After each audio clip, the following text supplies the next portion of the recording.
Hey guys, welcome to another week of Tech Talk. The time feels like it's flying at the moment. It feels like we just did a Tech Talk, but hey, here we are doing another one. What have we got? Josh, sorry, before we get to Mike, Josh, that is a wonderful shirt. Just wanted to put it out there. You're looking sharp. Mike, what have we got today? Okay, so today's topic, it is getting towards that time of year again where the seasons are changing. We're going to be getting into more of that sort of cold and wet sort of weather. So I know we quite often talk about products and the effects that things can have. We're lucky enough to have Adrian and Hayden with us today. So we can discuss a bit of machinery type scenarios as well. I'm going to kick this one off with a question. And the solvent-based impregnating sealer, which of course super popular, and this time of year, I think we've done as many of these videos as we've done grouting videos about talking about the effects of cold weather and condensation, things like that on the impregnating sealer, the solvent-based. So my question is, the water-based product, which we all know is works a lot better in in scenarios where moisture is an issue. So certainly that time of year and that sort of thing comes into play. But we always talk about the impregnating sealer, about keeping it warm and things like that. But I guess the big point we're trying to say is at least sort of room temperature, give it a good shake, make sure it's all mixed up nice and well. Do all these sort of principles apply to the water-based impregnating sealer, or not so much, or is it susceptible to these sort of issues as well? Or So, just so I'm clear, Mike, was that an intro? that was an intro followed up with a question. I'm allowed to start sometimes too, I just really want to answer this one. Yeah, this time of the year is when we see we start getting the phone calls about I did this, and it's not the same as what I've been experiencing for the last summer season. As far as the two totally defends, we've got the solvent base and the water base. The water base, as you probably know, if you've been working with sealers for a long time, the water base is going to be a lot more easier to work with in this type of weather. It's going to be a lot more forgiving than the solvent base is. So, yeah, room temperature is still going to be better way of storing it, better to be applied when it's still at room temperature rather than pulling it out of the freezer and dusting it off and trying to push it around the floor that way. We're going to get better penetration of a warm product as well and we're talking about impregnating sealer. So it's always going to be better. We're talking about the water-based. It's still going to be better to have it at room temperature or warmer when we actually go to apply it. It's still going to be a better scenario than putting it down freezing cold. And of course, the best thing for the solvent base is to keep it warm. Snug as a bug in a rug. Yeah. You think this is our new Works Plus sealer warmer, but it's not. You've got to swaddle it. You've got to swaddle it. Yeah, this is the impregnating, solvent base here. That's the one you want to try and keep warm, because if you don't keep it warm, the solvent and the solids will separate inside. And well, I tell you what, once it becomes just the solids, trying to push that into a concrete floor, you're kind of pushing stuff uphill doing that. Well, why don't we just clear it up all right here, right now, and let's just say give both products, both water-based and the solvent-based product, let's give them both the same amount of attention when it comes to preparing for application, and then that way you can't go wrong. As the water-based might be a little bit more lenient for that sort of thing, but it's certainly going to appreciate if you give it the same attention as you do the solvent-based. So let's just do that now. Let's just say treat them both the same and get them at least at sort of room temperature for application purpose. That will make the application purpose better, the application of better. But I reckon Milan's going to see some other issues that'll come from it anyway, even though they've both gone down well at the end of the day. Well, just quickly too, Milan, I quite like your T-shirt. You mentioned Josh's. Thank you. Just representing one of my customers, Concrete Envy. Shout out. But I wanted to ask the question. We've got two highly trained guys from the workshop here. I can't even get to the end of my job to even apply this sealer because there's something going on technically with the machinery and whatnot during this time of the year. What are some common issues we see when the temperature is changing? Slightly warmer days but cool nights, things like that. Well, I'm glad you mentioned that. Going off, off what Josh has been talking about. Unfortunately, my T-shirt's not big enough to fit a machine under to keep it warm. If anyone's got some extra larges, maybe we can do that. No, definitely, Milan.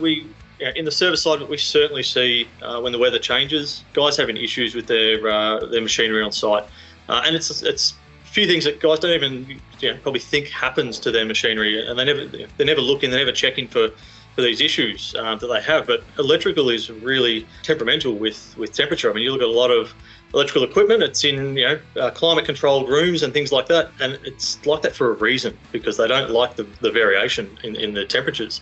What's something that can happen to these electrical components? Well, when going from warm weather to cold weather, your terminals on your leads will start to shrink, and when you go to put power back into them, they suddenly expand, and that's when you have disconnection issues, burnt out plugs. Same can happen inside your machine with your contactors. It's all wiring, and when everything cools down, it shrinks. You go to power it up, you don't have that connection there, and you pop a contactor or you burn out another wire. So these are the issues, guys. What's some good practices to put in place to try, and I say try and combat these things, because I think as leads and machinery and everything ages, I guess you become a little bit more susceptible. But some good practices to put in place to try and help yourself to dodge a few of these things. I've got an idea. A whole pile of works beanies, and you can put all your plugs in them to keep them warm. That would be the first step if you really want to. Look, leads and things. It's really sorry. The beanies aren't here yet. I was going to say you can just not stop and just keep running your machinery 24/7 through the winter. Such a boss. I'm just going to see like a guy on an RC now with a triangle bar on the front, just driving himself home. Don't turn that thing off; it'll break with down. a generator drag behind it. In terms of maintenance on these things, obviously with regular servicing, when a machine comes in here, that's something we check. We go over all your electrical connections and make sure they're tight. Again, an operator can do it themselves. Please make sure your machinery is unplugged if you're going to do anything. Obviously, when you get an electrician to do it, that's right. They are the only people qualified to use a screwdriver. That is true. But I was going to say, things like test and tagging. When you get your leads test and tag, it might cost a little bit more. Get them to pull the plug apart and check it. Don't just test it and tag it. Pull it apart, check everything's tight. It might cost you a little bit more right now, but then how much downtime on the job is that going to save you? A couple of hours, or you've got to drive back to HQ to get a lead? Like, there's all these things that it will save you long term. Yeah, that's right.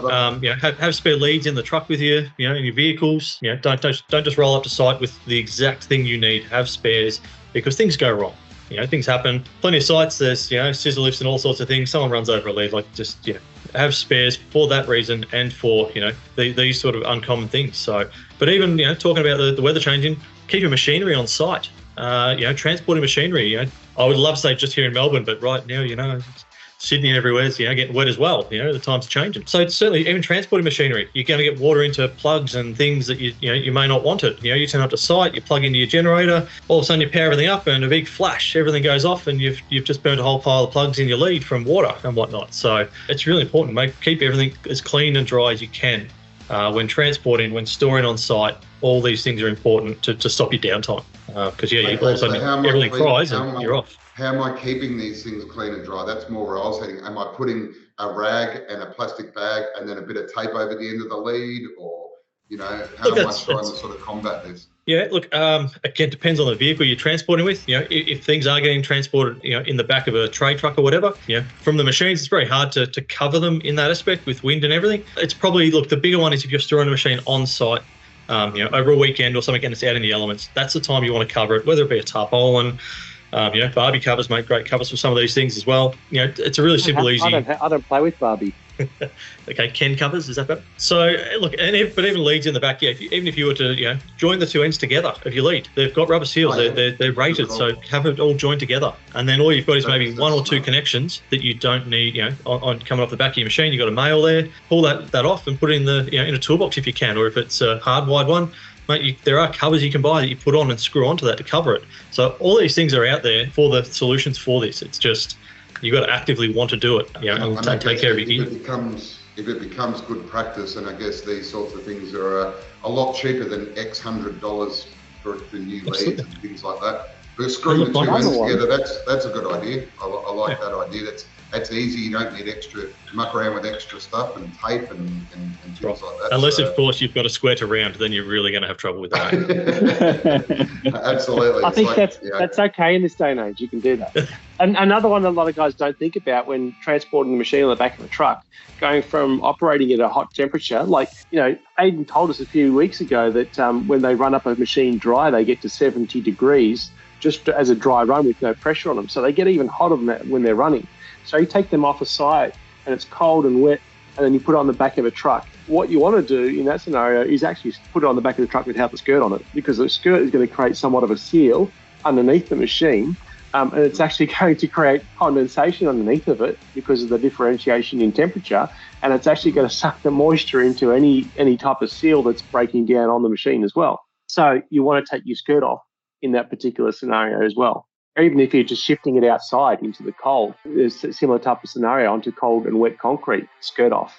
Now, it certainly sounds always a good topic, and I'm sure we can come up with a 1,000 different good practices and things to do, but I hope that gives everyone a bit of an idea anyway and some things to think about. And I tell you what, if someone comes up with a really great way of doing these sorts of things, put it in the comments. Flick us a picture and give us some examples and things like that. But no, it's a very good topic, important one to bring up each time of year. But I feel like the seasons are changing from dry to wet in my mouth right now with the drooling that's going on because I'm looking over at the fridge. But might be time to go and put some downpour into the mouth. What do you think, guys? It's a good idea. That's a good suggestion. But I agree. I'm sure everyone thinks we're raging alcoholics by now, but when it's Friday afternoon, it's time to just to have a nice one at the end of the week. That's all. One drink a week. All right, gents, we'll leave it there if everyone's cool with that, and I'll see you again this time next year for the same chat. Just to give everyone a bit of a reminder. Good surprises, yeah. All right, Thanks, guys. See you guys. Have a great weekend, everyone. Enjoy the meeting winning. That's the life. That's all the credit we have left. Let's do it. Let's go. Let's put more money into this thing.